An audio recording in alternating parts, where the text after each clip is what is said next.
Hey everybody, welcome to the shop. Today I want to do a little quick video on the essential tools I think you need in the trunk of your car, behind the seat of your truck, whatever you drive.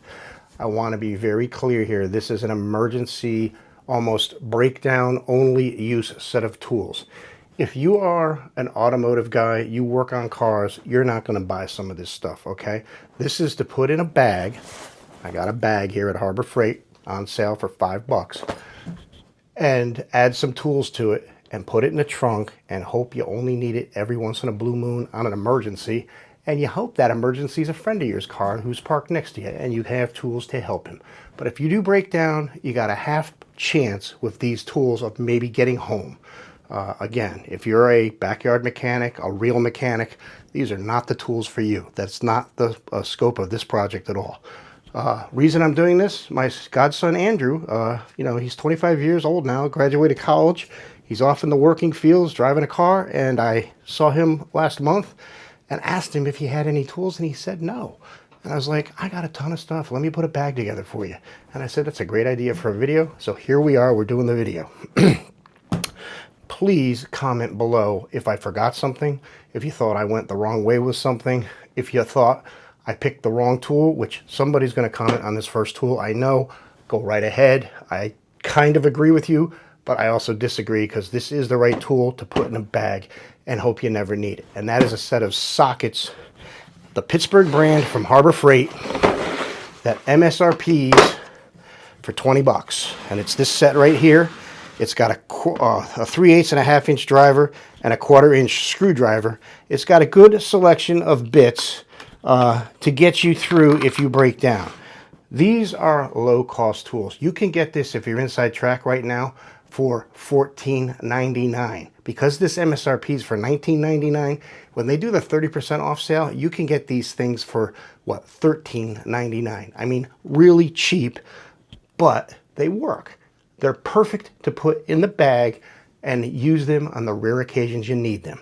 Now again, if you're a backyard mechanic, probably you want to go Quinn or Icon.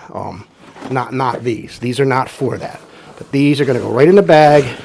And like I said, let's hope we don't need them that much. But I think it's a great set to put in the bag. From there, continuing with turning bolts, I do have a set of Pittsburgh combination wrench set. This one is metric, and it goes from 7 to 19 millimeter. And there is some skips. We'll put that in the bag. And then the SAE set as well. And this is 1/4 inch up to 3/4. These are good, good enough. These work. I have 4 pairs of both of these. I keep a set of both of these in every vehicle I own because they're kind of easy to store in the thing that they come in from the store. And then you can just put them in a bag. I like to use these bags from Harbor Freight. And, they don't take up a lot of room. So I think they work. That covers most bolt and nut handling. I'm going to add a few more bolt and nut type of tools. Many people survive on one of these and probably use it incorrectly 90% of the time because they try to use it as everything. But you got a lot of good bolt turning things in here. This is a good tool to hold the other end if it's spinning on you. A good set of vice grips, which this... I don't know who even made these. I've had these for probably 20 years. They've been in different bags of mine. Now they're going to go in Andrew's bag. So there they go. They slide right in. And one last thing for holding, a good set of groove joint pliers. These are made by Cobalt. I think this is a good set. I bought a set of 3 different groove joint pliers. This was the medium one, I think. There's one bigger and one smaller. This one's going in the trunk. Moving on. I do believe a hammer could be useful in the trunk of a car for that emergency where maybe something gets caught under the car and you got to pry it, pull it, hit it, whatever. You don't need a hammer for a lot of auto mechanic type stuff, but trust me, occasionally you got to beat on something. So an old scrappy hammer like this, I found this on the side of the road. It's fine to put in this bag. I hope he never has to use this, but if he does, he's got it. So let's throw it in the bag. Now, some other items that you might need to turn. Allen keys in a car are pretty prevalent.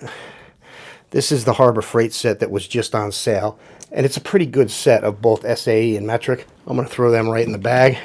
And this bag does have little pockets in here, and as you can see, I'm putting them in the pockets, so it will be slightly organized for him. Moving on to screws. This set from Quinn at Harbor Freight, they sell this MSRP, regular price, walk in the store, no coupon, no nothing. The Phillips head and the slotted, $3.99. You could get them with coupons for like $1.80. I mean, they go down to almost nothing. It's a pretty good set of screwdrivers for the price. It's a great set of screwdrivers. You're gonna need screwdrivers in, and these are going right in to their own little pocket.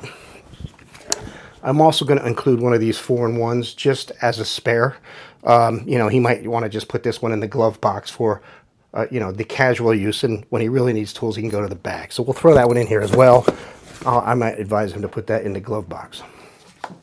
I'm also going to include this Cobalt set of, basically it's a ratcheting driver, and what it has is many bits. It has some Allen keys, it has some Torx keys, which I haven't covered yet, and Torx is prevalent in a lot of cars. So there's Torx in here, there's some nut drivers, it's got an extension, and it's a ratcheting driver. It's in a case that I don't like, but for the case to sit in this bag, I think it's fine. A knife. You're always going to need a knife. This is again, a Harbor Freight. It was on sale, that's why I went with it, and it is a razor knife, and it will work.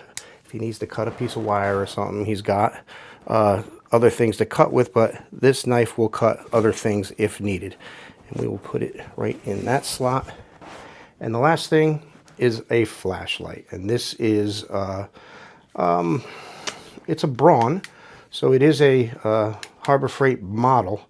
It is I think it's just 250 lumens. It's enough to sit in the bag and get you you know, get you when you need it. It has a hook, which is nice.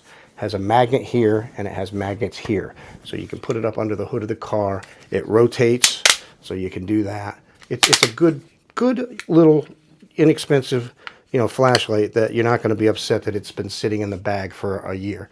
The only thing is he's got to remember to change the batteries on it, which, well, you know, that's one of the things he's going to have to do. So let's throw that in the bag. And that's the bag, guys. That's everything I'm going to put in this bag. And it does fit in this Harbor Freight pouch nicely. And he still has pockets out here, but it will nicely fit in the back of his trunk. And hopefully he doesn't ever have to use it. Now, what else optionally could you put in the trunk of a car? And I'm going to tell you, the first thing would be a set of jumper cables. Now, this is my set, and it's all cut up here. You see, this set is really in pretty much disrepair.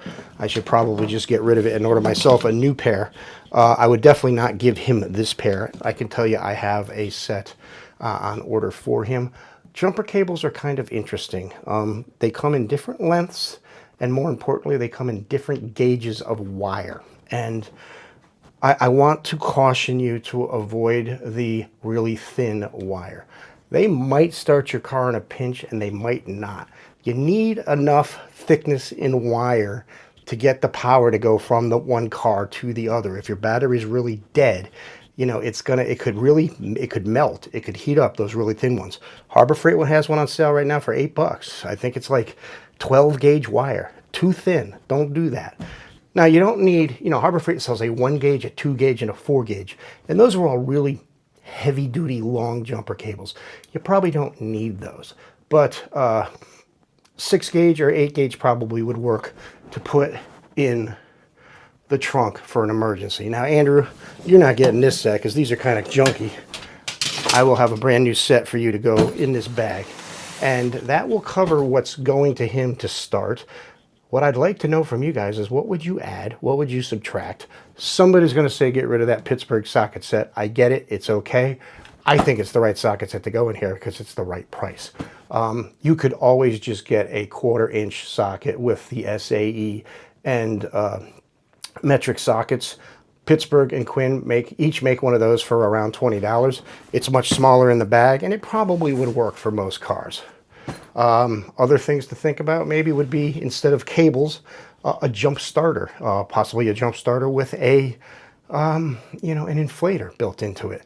They get expensive and you have to keep them charged. The jumper cables are always going to work. The jump starter could be dead as well as your battery. That does you no good. So I think those things are nice, but you know, emergencies generally happen at the wrong time and you don't have it charged up, and that can be a problem. Now, lithium batteries are getting really good and they hold charges for a very long time. So I'm not saying don't do a jump starter. I think they do work. I actually own one. I have it in my truck, but I do remember to go out and charge it every 3 months or so. So something else to think about. What else did I miss? What would you put in your godson's trunk of his car if he's, you know, out driving to work now? Let me know. If you like this video, please go ahead, hit the like button, subscribe if you haven't subscribed. Thanks for watching. We'll see you in the next one.